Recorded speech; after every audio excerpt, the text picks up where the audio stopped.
கிறிஸ்துவுக்குள் பிரியமான சகோதர சகோதரிகளே, நம்ம ஆதியாகமம் 41ஆம் அதிகாரத்தை நம்ம பார்க்குறோம்.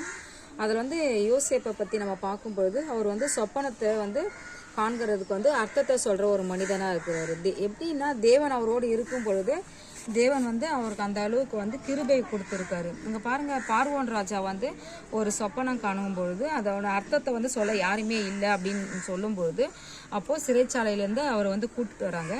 அப்போ பாருங்கள், இந்த வசனம் என்ன சொல்லுதுன்னா 14வது வசனம் சொல்லுது, யோசேப்பை கூட்டிகிட்டு அவர் சவரன் பண்ணி புது வஸ்திரத்தை தரித்து பாருந்தத்தில் கொண்டு வராங்க அப்படின்னு சொல்லிட்டு இந்த வசனம் சொல்லுது.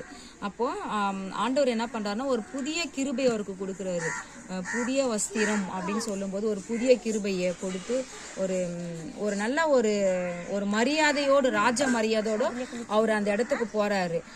அப்போ இதில் நம்ம என்ன கற்றுக்கலாம் அப்படின்னும் பொழுது, நாம கூட நிச்சயமாக தேவன் நம்மளோடு இருக்கும் பொழுது நமக்குள்ளே இருக்கிற எல்லா பழைய காரியங்களெல்லாம் ஒழிந்து புதிய ஒரு மனிதனாக நாம் இதில் வாழலாம் அப்படின்னு இதன் மூலம் நான் கற்றுக்கிறேன்னு நான் நினைக்கிறேன்.